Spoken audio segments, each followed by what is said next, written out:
Hello everyone, I am Sadaf Chaudhary. I have got ranked 23rd in this year Civil Services examination. Today I am here to share with you all my preparation strategy, resources and whatever I feel are the important do's and don'ts for this exam. First of all, I would start with a brief introduction of myself. My hometown is Amroha. It's a little small district in Uttar Pradesh. I did my schooling from there itself. Afterwards, I cleared JEE Mains and went on to do my engineering from NIT Jalandhar. After graduating from the college, I worked for 2 years with a US-based bank. I was here in Delhi itself. And in 2018, I quit my job and moved back home to prepare full-fledged for the UPSC examination. My optional subject is political science and international relations. My background was basically chemical engineering, but then when I was deciding these optional subject, I went through the list and I took a decision based upon my interest, upon the availability of material and all such small logical considerations, and political science fit the bill really well, and hence I ended up opting for political science. Talking about my preparation strategy. So I have been preparing on my own for last 2 years, and I feel that I might be of some help to the experience.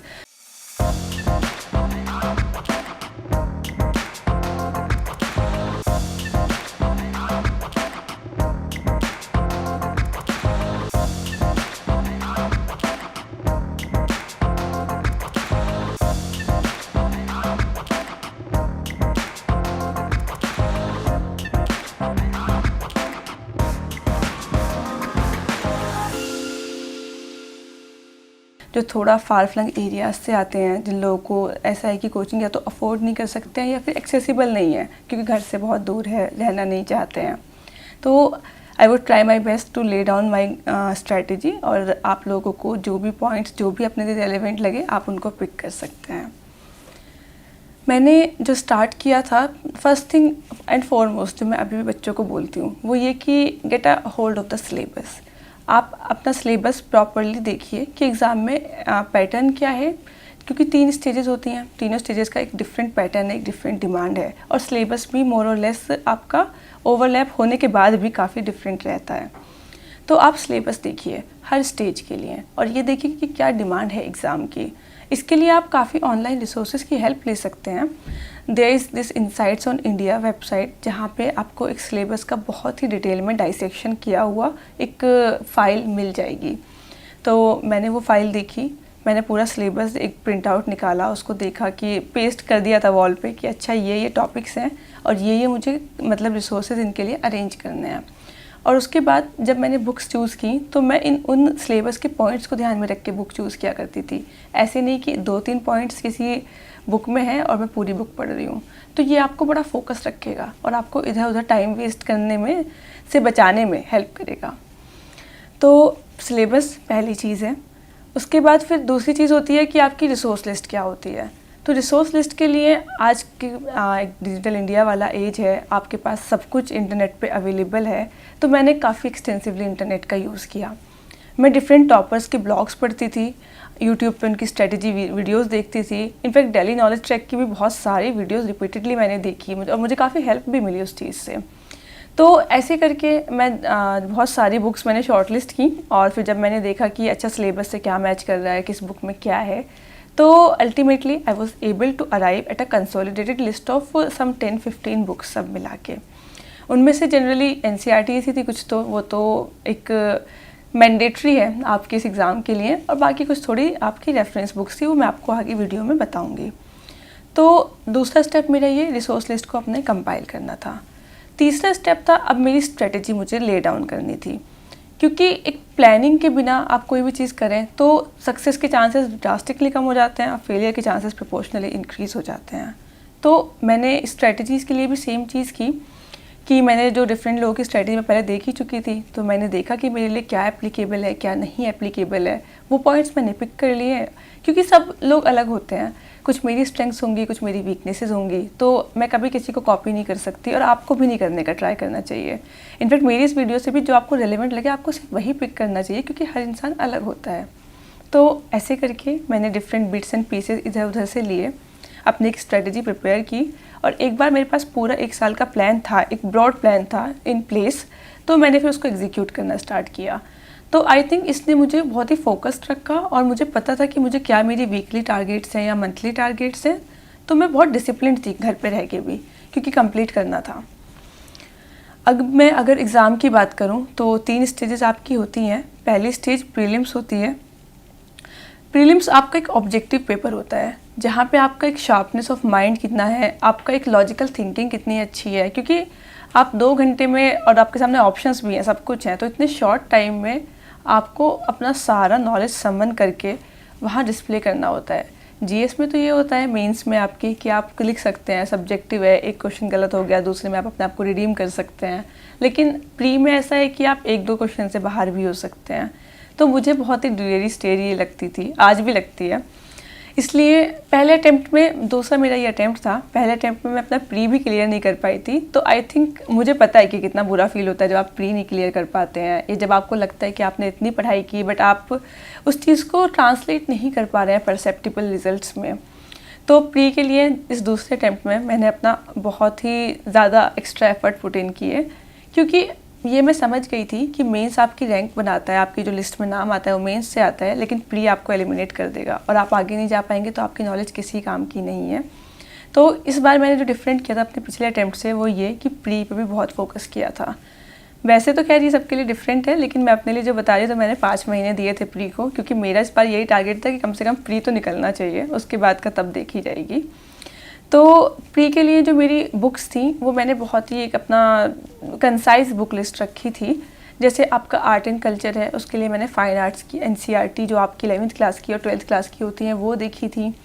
उसके बाद आपका ancient और medieval history होती है, उनके लिए मैंने पुरानी एनसीईआरटीज़ जो RS शर्मा आप कह लीजिए उसको, और एक सतीश चंद्रा, ये 2 बुक्स हैं, ये मैंने एंशिएंट और मिडिवल हिस्ट्री के लिए की थी।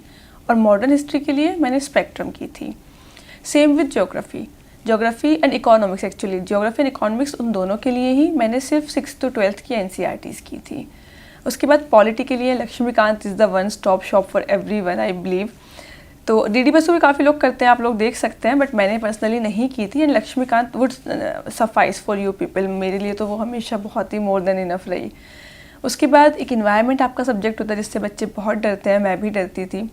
तो इन्वायरमेंट के लिए मैंने शंकर IAS की बुक ली। शुरू में थोड़ा वो बुक इतना ऑर्गेनाइज नहीं है अच्छे से, तो आपको लगेगा कि ये तो कुछ समझ में नहीं आ रहा है, बट बिलीव मी, जब आप उसको मल्टीपल टाइम्स पढ़ेंगे तो दिमाग आपका इंटरलिंकेज बनाने लग जाता है और आपको वो सब चीज़ें एक ऑर्गेनाइज तरीके से समझ में आने लग जाएंगी। लास्टली आई फील कि प्रीलिम्स के लिए आपका करंट अफेयर्स बहुत मैटर करता है, क्योंकि 50% आपका स्टैटिक होता है, 50% आपका डायनेमिक होता है। तो करंट अफेयर्स के लिए मैं डेली न्यूज़पेपर्स पढ़ा करती थी रिलीजियसली। कोई दिन ऐसा नहीं गया कि मैं न्यूज़पेपर नहीं पढ़ा। कभी अगर ऐसा हुआ कि किसी वजह से नहीं पढ़ पा रही हूँ या वीकेंड पे कुछ हो गया है, तो मैं फिर नेक्स्ट डे बैठ के 3-3, 4-4 न्यूज़पेपर्स पढ़ती थी, लेकिन हमेशा पढ़ती थी। और रिवाइज़ करने के लिए मैं करंट अफेयर्स की बुकलेट्स का यूज़ करती थी। वैसे काफ़ी लोग न्यूज़पेपर से नोट्स बनाते हैं, अगर आपको कन्वीनियंट लगे तो आप बना सकते हैं, लेकिन मुझे लगता था कि बहुत टाइम मेरा उसमें चला जाया करता था। और जब कोई बुकलेट आपकी एकदम अच्छी है, कोई दूसरा आपके लिए हार्ड वर्क करके रख रहा है, तो you should learn how to utilise that hard work, because you need to do the smart work. तो इसलिए मैं रिवाइज़ करने के लिए करंट अफेयर्स की बुकलेट का यूज़ किया करती थी। उसके बाद ये तो मेरी रिसोर्स लिस्ट की बात हुई प्री के लिए। एक बहुत ही क्रूशियल चीज़ जो होती है वो होती है आपके टेस्ट। प्रीलिम्स के लिए जितना ज़्यादा आप प्रैक्टिस करेंगे उतना बेटर आप होते जाएंगे, क्योंकि बहुत ही छोटी छोटी चीज़ें होती हैं जो हमें प्रिपेयर करते हुए समझ में नहीं आती हैं, लेकिन जब हम टेस्ट देते हैं तो हमें समझ में आता है कहाँ नॉलेज में गैप्स हैं, कहाँ हमारा एनालिटिकल एबिलिटी अच्छे से काम नहीं कर रही है। तो मैंने 2 इंस्टीट्यूट्स की टेस्ट सीरीज़ लगाई थी। टेस्ट सीरीज़ भी आप लगा सकते हैं। मैं तो ये करती थी कि क्योंकि घर पे रह रही थी और एकदम काफ़ी कॉस्टली भी होती है आई बिलीव, तो मुझे लगता था कि आप कहीं भी ओल्ड राजेंद्र नगर का रोल बाग में जीरोक्स शॉप से आप वहाँ टेस्ट ले सकते हैं, सभी बच्चे ये करते हैं। तो आप टेस्ट बुकलेट्स ले आइए, घर पे बैठ के सॉल्व कर लीजिए। ऑब्जेक्टिव ही तो है, बाद में आप चेक कर सकते हैं उसको, एक्सप्लेनेशन वहाँ पे दिए होते हैं कि क्यों गलत था, क्या गलत था। तो मैंने ऐसे करके 2 इंस्टीट्यूट्स की, एक थोड़ा एनालिटिकल वाला इंस्टीट्यूट कोई भी और एक थोड़ा फैक्चुअल वाली जो टेस्ट सीरीज़ होती हैं वो लगाई, और दोनों को ही मल्टीपल टाइम्स बाद में रिवाइज़ किया, क्योंकि अपनी गलतियों को रिवाइज़ करना बहुत ज़रूरी है। गलती करना इज़ फाइन, लेकिन वो एग्ज़ाम में रिपीट नहीं होनी चाहिए और उसके लिए रिवीजन हेल्प करता है। तो ये मेरी सारी रिसोर्स लिस्ट और ये सारे मेरे टेस्ट जो मैंने प्रीलिम्स के लिए किया। अगर अभी आपको शायद लग रहा होगा कि तो कुछ ज़्यादा ही हो गया है, लेकिन मुझे लगता है कि अगर आप प्रीलिम्स से डर रहे हैं या आपको लग रहा है कि बहुत बड़ा रोड ब्लॉक है, तो थोड़ी एक्स्ट्रा एफर्ट करने से, थोड़ी एक्स्ट्रा मेहनत करने से डरिएगा मत, और revision is the key for prelims. उसके बाद मेंस के बारे में अगर बात करें, ये मेरा पहला ही मेंस था, बट एक मेंस का मुझे हमेशा से था कि ये मैं कर सकती हूँ, क्योंकि एक राइटिंग फ्लेयर बचपन से था, आंसर राइटिंग वगैरह की कोई दिक्कत आती नहीं थी, एंड सिलेबस फिर ये था कि ओवरलैप था तो ज़्यादा दिक्कत भी नहीं पड़ी कवर करने में भी। तो मेंस के लिए अगर मैं पहले रिसोर्स लिस्ट की बात करूँ, आपका हम GS1 पेपर्स के हिसाब से बात करते हैं। GS1 में आपका एक हिस्ट्री होता है, ज्योग्राफी होता है, सोशियोलॉजी होता है। तो हिस्ट्री के लिए आपका मॉडर्न हिस्ट्री स्पेक्ट्रम जो मैंने किया था, मैंने वही रिवाइज़ किया। इसमें आपका एंशिएंट और मिडिवल हिस्ट्री नहीं होता है, लेकिन वर्ल्ड हिस्ट्री एक्स्ट्रा होता है। वर्ल्ड हिस्ट्री के लिए एक 10th क्लास की छोटी सी NCERT है पुराने वाली, अर्जुन देव करके, अभी वो बुक भी आने लगी है शायद अलग से, वो मैंने किया एकदम शॉर्ट में, कंसाइज नोट्स बुक्स जो भी थी वो बस एक वही बुक मैंने की थी, क्योंकि ज़्यादा वेटेज नहीं होता है। आपको ये भी देखना चाहिए कि आपके जो इनपुट्स हैं वो आउटपुट के प्रोपोर्शनल होना चाहिए। ऐसा नहीं कि 1-2 क्वेश्चन आएगा और आप उसके लिए 400-500 पेजेस की बुक पढ़ रहे हैं, तो आपको ये ध्यान रखना है। तो मैंने देखा कि 1-2 क्वेश्चन आते हैं वर्ल्ड हिस्ट्री से, तो मैंने वही एक बुक की और मोर और less I was able to do all those question solve. तो हिस्ट्री के लिए ये हो गया। ज्योग्राफी के लिए आई अगेन कंटिन्यूड विद आपका जो ये NCERT मैंने प्रीलिम्स में की थी, और मैप्स भी काफ़ी इंपॉर्टेंट होते हैं both in prelims as well as for the mains. Atlas में ले आई थी, डेली प्रैक्टिस किया करती थी, पूरे दुनिया का, इंडिया का फिजिकल मैप, पॉलिटिकल मैप आपको पता होने चाहिए, कहाँ पे क्या रिसोर्सेज हैं, कहाँ पे क्या फीचर्स हमारे हैं, पॉलिटिकल बाउंड्रीज कैसे हैं, क्योंकि ये बहुत क्रूशियल है। उसके बाद सोशियोलॉजी में आपका जनरली जो करंट अफेयर्स होते हैं वो सफाइस करते हैं, क्योंकि आपके वही क्वेश्चंस पूछे जाते हैं। बट अगर आपको लगता है कि थोड़ा बेसिक भी देखना है, तो आप 11th-12th की सोशियोलॉजी की NCERTs देख सकते हैं, वही मैंने किया था। उसके बाद GS2 पे आते हैं। GS2 में जो आपकी पॉलिटी वाला पार्ट है वो आप लक्ष्मीकांत से अगेन कर सकते हैं। मेरा ऑप्शनल भी पॉलिटिकल साइंस था, तो मुझे थोड़ा हेल्प मिली, वहाँ से मैं एग्जाम्पल्स वगैरह कोट कर दिया करती थी। तो जो लोग PSIR बैकग्राउंड से, उनको GS2 में फिर भी काफ़ी ईजी रहेगा नेविगेट करना। उसके बाद गवर्नेंस पार्ट के लिए जो सेकंड ARC की रिपोर्ट्स हैं, वो मैंने समरी उनकी ले ली थी। ज़्यादा बड़ी नहीं है, वो 400 पेजेस की समरी आती है, बट आपको सारी नहीं पढ़नी है। जो गवर्नेंस के टॉपिक्स आप देखेंगे आपके सिलेबस में, सिलेबस को आप ऐसे अपना एक होरोस्कोप बना के चलिए कि जो पॉइंटर्स उसमें वही हमें पढ़ने हैं। तो वो मैंने सेकंड ARC से पढ़े। और उसके अलावा आप दूसरे काम ये कर सकते हैं कि नीति आयोग का एक आपका इंडिया 75 करके एक एक्शन एजेंडा कह लीजिए या कुछ भी, उनका काफ़ी अच्छी एक बुक है, रिसोर्स है एक। वहाँ पे उन्होंने बहुत अच्छे तरीके से लगभग 50 थीम्स कवर की हुई हैं। मैंने अपने GS2 और GS3 दोनों की प्रिपरेशन में एक्सटेंसिवली उस रिसोर्स का यूज़ किया था। और वो रिसोर्स इतना ज़्यादा एग्ज़ाम ओरिएंटेड है ना, अगर आप देखेंगे तो वो लोग नॉर्मल ऐसे स्टार्ट करते हैं कि हम मतलब इंट्रोडक्शन, कि हम किस बारे में बात कर रहे हैं, देन वो करंट सिनेरियो एक्सप्लेन करते हैं कि क्या चल रहा है, देन गवर्नमेंट क्या कर रही है, एंड लास्टली हम वे फॉरवर्ड क्या है। And this is the exact structure जो हम UPSC के एग्ज़ाम में लिखना चाहिए हमें, और हम लिखना चाहते भी हैं। तो वो चीज़ आपको रेडीमेड एक गवर्नमेंट सोर्स से मिल रही है, उससे बेटर क्या हो सकता है। तो मैंने उस एक्शन एजेंडा का बहुत एक्सटेंसिवली यूज़ किया अपने GS2 और GS3 के सिलेबस पॉइंट्स के लिए। उसके बाद GS3 में जो एक चीज़ रह जाती है वो इकोनॉमिक्स। उसके लिए जो बेसिक आपकी बुक्स आप यूज़ कर रहे हैं, मैं तो NCERT यूज़ करती थी। मैंने कॉलेज में अपना इलेक्टिव लिया था इकोनॉमिक्स, तो मुझे थोड़ा बहुत आता था पहले से, इसलिए मुझे ज़्यादा दिक्कत नहीं हुई। लेकिन बहुत बच्चों को शायद थोड़ा इकोनॉमिक्स समझने में प्रॉब्लम होती है। उन लोगों के लिए आप ऑनलाइन मृणाल सर की वीडियोस पढ़ें, उनको रेफ़र कर सकते हैं। और अगर आपको बुक से पढ़ना है तो संजीव वर्मा की एक बुक आती है ऑन इकोनॉमी, आप वो भी रेफ़र कर सकते हैं। GS3 में एक लास्ट टॉपिक जो रहता है वो डिज़ास्टर मैनेजमेंट, जो हम सब लोग 10th क्लास में पढ़ के आते हैं। तो मैंने ज़्यादा कुछ नहीं किया, मैंने 10th क्लास की वही NCERT उठाई और जो आपके 7-8 कॉमन डिज़ास्टर्स होते हैं, एक तो वो देखा कि कैसे कैसे मतलब क्या रीज़न्स हैं, क्या एरियाज़ जो अफेक्ट होते हैं और कैसे उसको प्रिवेंट कर सकते हैं। मेरा काफ़ी बेस इससे कवर हो गया था। और एक दूसरा जो रिसोर्स था वो डिज़ास्टर मैनेजमेंट प्लान जो NDMA का होता है। तो आप वो भी देख सकते हैं, लेकिन बहुत ज़्यादा उसमें डिटेल में नहीं जाना है, ऊपर ऊपर से देखिए। बस ये सोचिए कि क्वेश्चन में कुछ वैल्यू एडिशन कर देंगे, इतना लिखना है 10-12 पॉइंट्स, उसके अलावा कुछ नहीं करना है। और लास्ट हमारा आता है GS4 जो आपका एथिक्स का पेपर होता है। इसके लिए मैंने खुद से ही अपने नोट्स बनाए थे। सिलेबस अगेन मेरा बहुत ही रेफरेंस पॉइंट जो रहा वो सिलेबस रहा।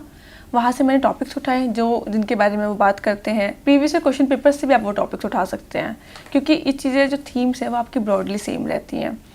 मैंने टॉपिक्स उठाए, हर टॉपिक के अपना नोट्स प्रिपेयर किए, करंट अफेयर्स से उनको लिंक किया, और अल्टीमेटली वही मैंने एग्ज़ाम में उस चीज़ को पेपर पे रिप्रोड्यूस करने का मेरा पूरा एक कोशिश रहती थी, क्योंकि पेपर बड़ा लेंदी आता है। तो आप लोगों को लगेगा कि इतना कुछ पढ़ेंगे कैसे, करेंगे, लिखेंगे कैसे, तो वो प्रैक्टिस से आता है। और यही सेम चीज़ केस स्टडीज़ जो एथिक्स में आती है उसमें हेल्प करती है। जब मेरा मेंस का एग्ज़ाम होने वाला था तो उससे 15-20 दिन पहले मैं डेली केस स्टडी सॉल्व करती थी, और वो 15-20 केस स्टडीज़ ने मुझे थोड़ा रिदम में ला दिया था। तो जब एग्ज़ाम में आई तो मुझे कोई ज़्यादा दिक्कत नहीं हुई। प्रीलिम्स और मेंस के बाद लास्ट में हम इंटरव्यू की तरफ आते हैं। तो इंटरव्यू में आपको जो आपका डैफ है, डिटेल्ड एप्लीकेशन फॉर्म, वो बहुत हेल्प करता है। वो आपका 80% आप ये मानिए कि आपके क्वेश्चंस या तो उसमें से होंगे या उससे एनी हाउ रिलेटेड होंगे। जो रैंडम हम ऐसे देखते हैं मूवीज़ में कि पता नहीं क्या पूछ लिया, वो ऐसा नहीं होता है, क्योंकि हर किसी का डैफ अलग है, तो हर किसी के क्वेश्चंस अलग होते हैं। तो हमें लगता है कि वो रैंडम है, बट वो रैंडम नहीं होते हैं बिल्कुल भी। तो आप ये कीजिए, मैंने भी ये किया था और काफ़ी लोग करते हैं एक्चुअली, कि अपना डैफ लेके बैठ जाइए। उसके हर वर्ड को आपको अच्छे से प्रिपेयर करना है। आपके नाम का क्या मतलब है, आपकी डेट ऑफ बर्थ का क्या रिलेवेंस है, आपकी डेट ऑफ इंटरव्यू का क्या रिलेवेंस है, होम टाउन का क्या रिलेवेंस है, ये सारी चीज़ें आपको फैक्चुअली पता होनी चाहिए। बाकी जो चीज़ें आप पे एप्लीकेबल करती हैं, जैसे मुझे पता था क्या है वो वीमेन, तो मुझे ये चीज़ पता थी कि मुझे उस पर इशूज़ वो रेडी करने हैं, या फिर मेरा इंजीनियरिंग बैकग्राउंड था तो मुझे अपना ग्रेजुएशन सब्जेक्ट रेडी करना है, या फिर ये बेसिक क्वेश्चंस कि आपने क्यों स्विच किया या आप क्या करना चाहते हैं आगे लाइफ में। ये जनरल आपके HR वाले क्वेश्चंस होते हैं जो आपको खुद से प्रिपेयर करने ही करने हैं। तो मैंने 2 ही चीज़ की थी, अपना डैफ अच्छे से प्रिपेयर किया था, सारे फैक्ट्स एंड फिगर्स मुझे पता थे, और दूसरी चीज़ ये कि जो क्वेश्चंस मेरे पे एप्लीकेबल थे, जो HR वाले क्वेश्चंस, वो मैंने A4 साइज शीट्स पे लिखे और उसके पॉइंटर्स बना लिए थे कि जब भी एग्जाम में आएगा ये बुलेट पॉइंट्स मुझे पता है, और मैं उसको फिर फ्रेम करके स्ट्रक्चर करके आंसर कर दूँगी। अब लास्ट में इस वीडियो के मैं आपको जो मुझे लगता है शॉर्ट में अगर मैं समराइज़ करना चाहूँ, dos and don'ts of the exam. जो डूज़ मुझे लगते हैं वो ये कि पहली चीज़ अपने नोट्स बनाइए। बुक से पढ़ रहे हैं बहुत अच्छी बात है, दूसरों के नोट्स से पढ़ रहे हैं, रेफरेंस ले रहे हैं, वो भी अच्छी बात है। लेकिन हमेशा मेरा एंडीवर जो मेंस में रहा या जो अपने ऑप्शनल में रहा वो ये कि मेरे पास हर टॉपिक ऑफ सिलेबस के लिए 10-15 पॉइंट्स होने चाहिए। जो आप शॉर्ट ये ऐसे क्रिस्प एंड शॉर्ट पॉइंट्स रखेंगे, जब एग्ज़ाम में मेंस में लिखने के लिए आएगा और आपके पास इतना टाइम भी नहीं होगा कि आप सोच के लिख सकें, तो ये जो एकदम पॉइंट्स आपके दिमाग में होंगे ना, क्योंकि आपने लिखे हैं और आपने रिवाइज़ किया है उन्हीं को, तो आपका बहुत टाइम सेव हो जाएगा।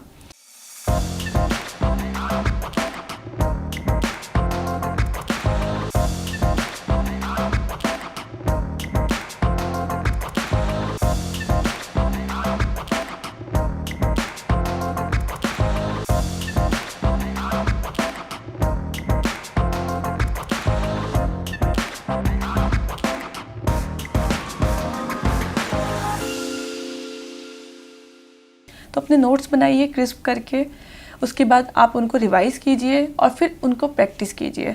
प्रैक्टिस से मेरा मतलब आंसर राइटिंग है। आंसर राइटिंग आप टेस्ट सीरीज़ के थ्रू भी कर सकते हैं, जो मैंने तो एक शॉर्ट टेस्ट सीरीज़ ज्वाइन की थी क्योंकि ज़्यादा टाइम था नहीं प्रीलिम्स और मेंस में हम लोगों के टाइम पे बिकॉज ऑफ द कोविड। लेकिन अगर आपको थोड़ा एक्सटेंसिव आंसर राइटिंग करनी है, आपको लग रहा है फ्लेयर आपका आंसर राइटिंग का थोड़ा कम है या उतना आप स्किल्स आपकी डेवलप अभी नहीं हो पा रही हैं, तो आप ऑनलाइन प्लेटफॉर्म्स भी यूज़ कर सकते हैं।